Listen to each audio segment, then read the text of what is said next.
10:30ಗೆ ರಾತ್ರಿ ಪಾರ್ವತಮ್ಮನ ಫೋನ್ ಮಾಡಿದ್ರು. ಏನಮ್ಮ ನೀನು ಯಾವಾಗ ಫೋನ್ ಮಾಡಿದ್ರು ಸಿಗ್ತಾ ಇಲ್ವಂತೆ.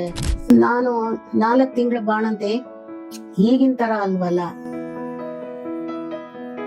ಹೊರಗಡೆ ಸ್ಟುಡಿಯೋ ಹೊರಗಡೆ ಒಂದು ಮರದ ಕೆಳಗೆ ಮಗು ಬಟ್ಟೆ ಎಲ್ಲ ಬಿಚ್ಬಿಟ್ಟು ಬರೀ ಮೈನಲ್ಲಿ ಮಲಗಿಸ್ಕೊಂಡಿದ್ದು, ಗಾಳಿ ಮಧ್ಯ ಹಾಲು ಕುಡಿಸ್ಬಿಟ್ಟು ಬಂದು ನಾನು ಹಾಡೋದು 78 ಸಲ ಹಾಡಿದ್ದಾರೆ. ಹೌದಾ? ಯಾಕೆ? ಸೂರ್ಯನ ಕಾಂತಿಗೆ ಸೂರ್ಯನೇ ಸಾಟಿ, ಬೇರೆ ಯಾರಿಲ್ಲ,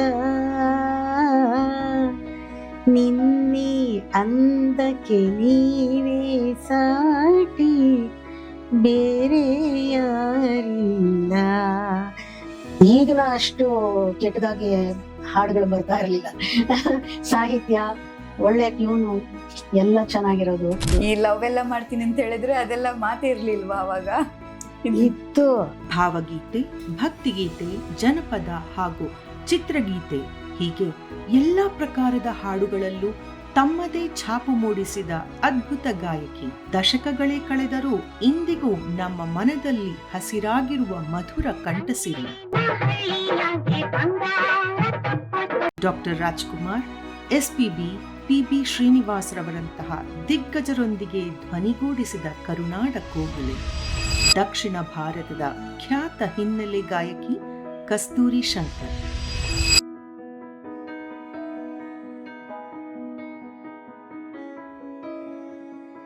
ಮಲಯಾಳಂ, ತುಳು, ಕೊಂಕಣಿ ಸೇರಿದಂತೆ ಹಲವು ಭಾಷೆಗಳಲ್ಲಿ ಹಾಡಿದ ಹೆಗ್ಗಳಿಕೆ. ಸೂರ್ಯನ ಕಾಂತಿಗೆ, ರಂಗೇನ ಹಳ್ಳಿಯಾಗೆ ಹಾಗೂ ಶ್ರೀ ತುಳಸಿ ದಯೆತೋರಮ್ಮ ಅಂತಹ ಹಾಡುಗಳು ಇಂದಿಗೂ ಕನ್ನಡಿಗರ ಮನದಲ್ಲಿ ಅಚ್ಚಳಿಯದೆ ಉಳಿದಿವೆ. ಸಂಗೀತ ಕ್ಷೇತ್ರಕ್ಕೆ ಇವರು ನೀಡಿದ ಅಪಾರ ಕೊಡುಗೆಗಾಗಿ ಕರ್ನಾಟಕ ಸರ್ಕಾರವು ಇವರಿಗೆ ಪ್ರತಿಷ್ಠಿತ ರಾಜ್ಯೋತ್ಸವ ಪ್ರಶಸ್ತಿ ನೀಡಿ ಗೌರವಿಸಿದೆ. ಹಿರಿಯ ಗಾಯಕಿ ಕಸ್ತೂರಿ ಶಂಕರ್ ಅವರ ವಿಶೇಷ ಸಂದರ್ಶನ.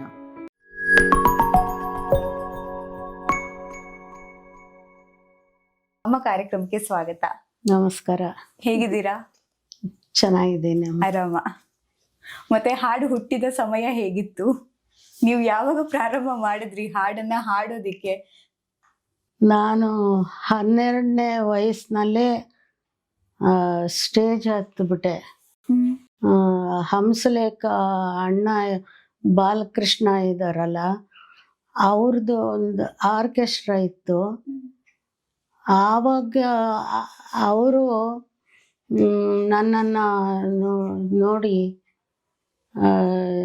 ಇಷ್ಟು ಚೆನ್ನಾಗಿ ಹಾಡ್ತೀಯ, ಜಯದೇವಿ ತಾಯಿಲಿ ಲಿಗಾಡೆ ಅವ್ರ ಮನೆಯಲ್ಲಿ ಹಾಡಿದೆ. ಆವಾಗ ಕೇಳ್ಬಿಟ್ಟು,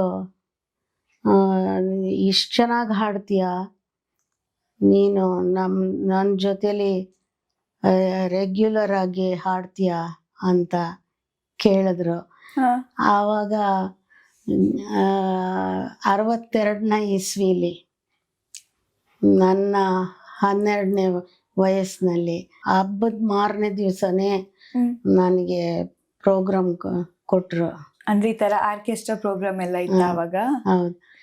ಅಂದ್ರೆ ಬರೀ ಚಲನಚಿತ್ರದಲ್ಲಿ ಬರುವ ಭಕ್ತಿಗೀತೆಗಳು, ಅದ್ರಲ್ಲಿ ಬರುವ ಭಕ್ತಿಗೀತೆಗಳನ್ನ ಮಾತ್ರ ಹಾಡೋದಿತ್ತು. ನಾವು ಆಯ್ಕೆ ಮಾಡ್ಕೋತಿದ್ವಿ. ಅಣ್ಣಮ್ಮನ ಪೂಜೆ, ಕರಗ ಪೂಜೆ, ಗಣೇಶ ಪೂಜೆ ಅಂದ್ರೆ ಬರೀ ಭಕ್ತಿಗೀತೆಗಳು ಹಾಡೋದು. ಈ ಮದುವೆ ನಾರ್ಮಲ್ ಕಾರ್ಯಕ್ರಮಕ್ಕೆ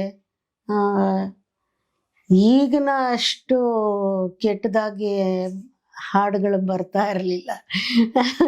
ಸಾಹಿತ್ಯ, ಒಳ್ಳೆ ಟ್ಯೂನು ಎಲ್ಲ ಚೆನ್ನಾಗಿರೋದು. ಆ ಹಾಡುಗಳನ್ನ ಆಯ್ಕೆ ಮಾಡ್ಕೋತಿದ್ವಿ. ಅಂದ್ರೆ ಬಹಳಷ್ಟು ಭಾವಪೂರ್ಣವಾದ ಹಾಡುಗಳು ಜಾಸ್ತಿ ಇತ್ತು ನಿಮ್ ಕಾಲದಲ್ಲಿ. ಹೌದು ಹೌದು ಹೌದು.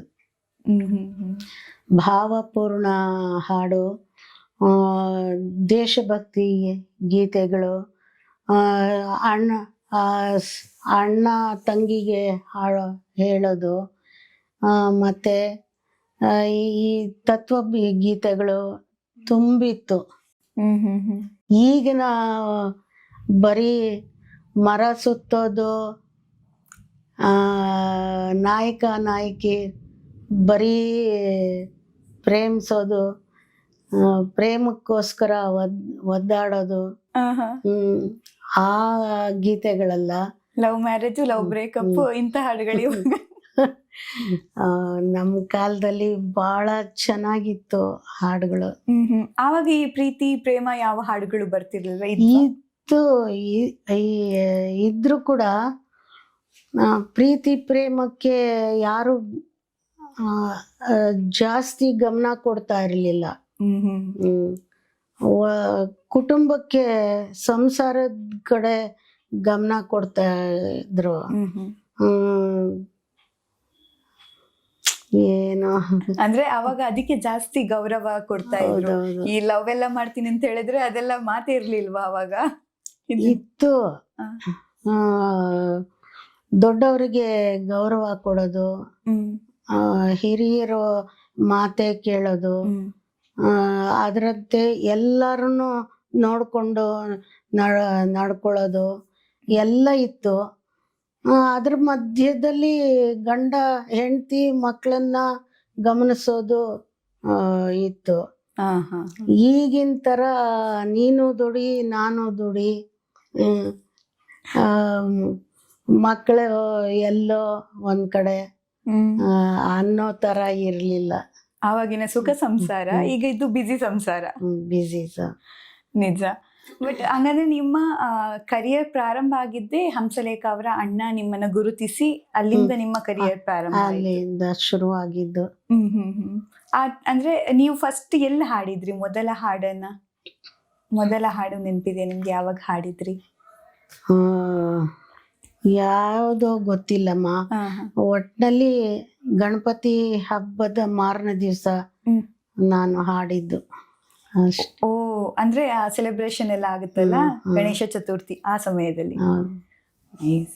ಜೊತೆಗೆ ನೀವು ಹಾಡಿರೋದ್ರಲ್ಲಿ ಈಗ ನಮಗೂ ಅನ್ಸುತ್ತೆ ಡಾಕ್ಟರ್ ರಾಜ್ಕುಮಾರ್ ಅವ್ರ ಜೊತೆ ಹಾಡಿದೀರಾ, ವಿಷ್ಣುವರ್ಧನ್ ಅವ್ರ ಜೊತೆ ಹಾಡಿದೀರಾ.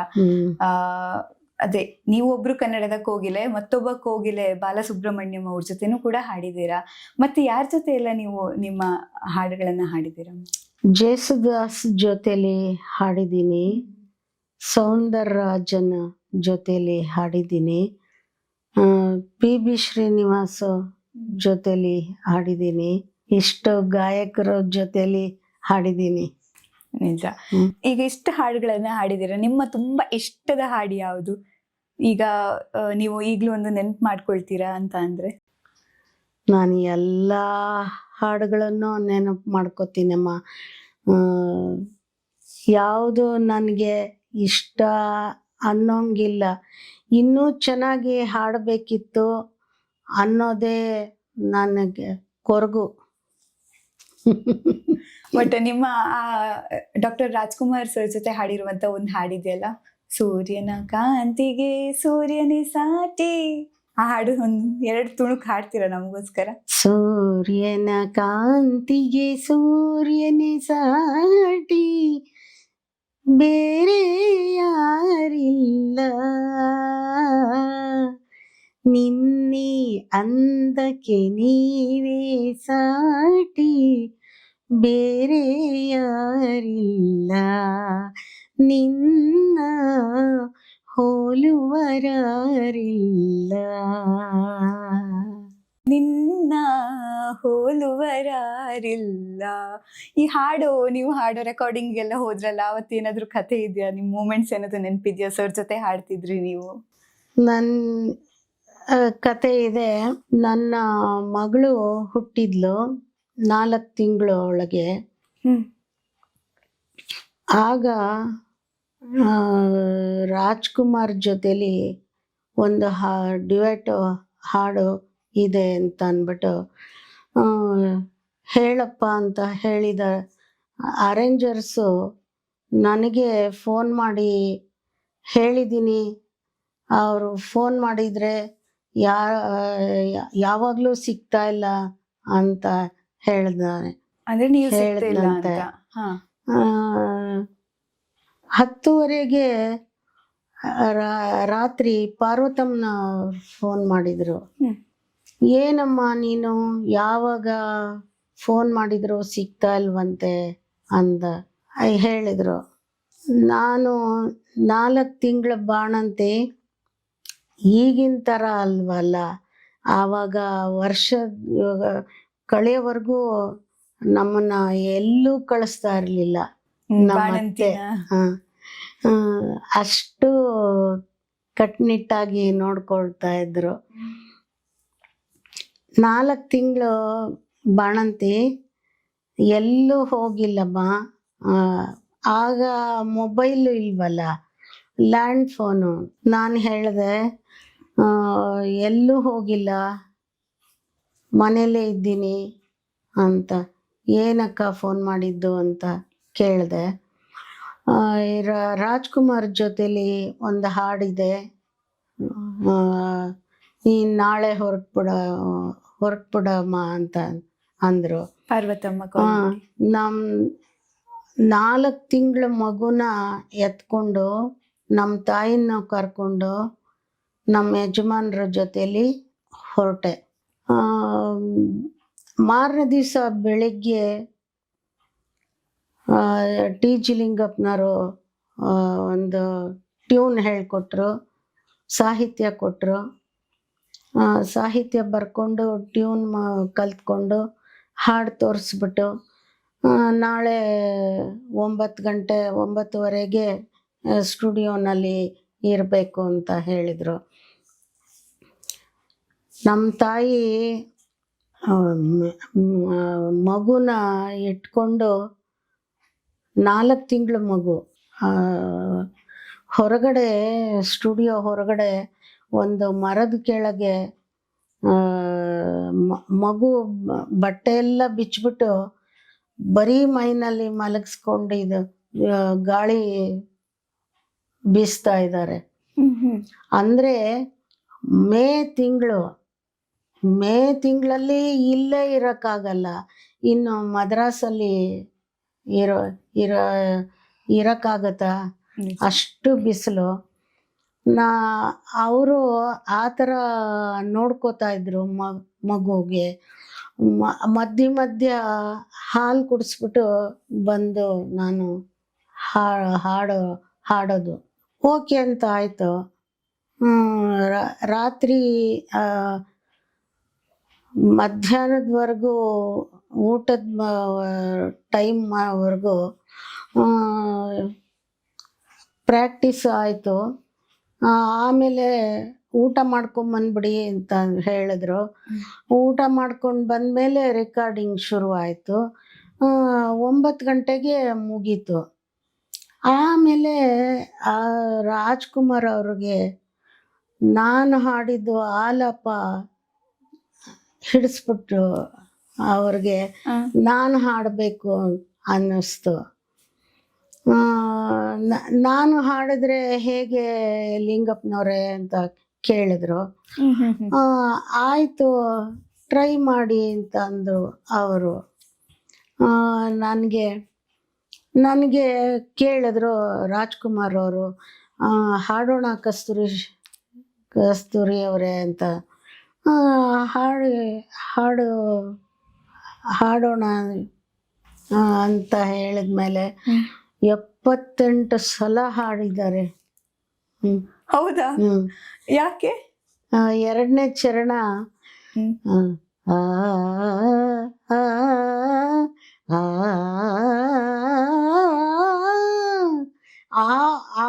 ಹಮ್ಮಿಂಗು ಅವ್ರು ಹಾಡ್ಬೇಕಂತೆ.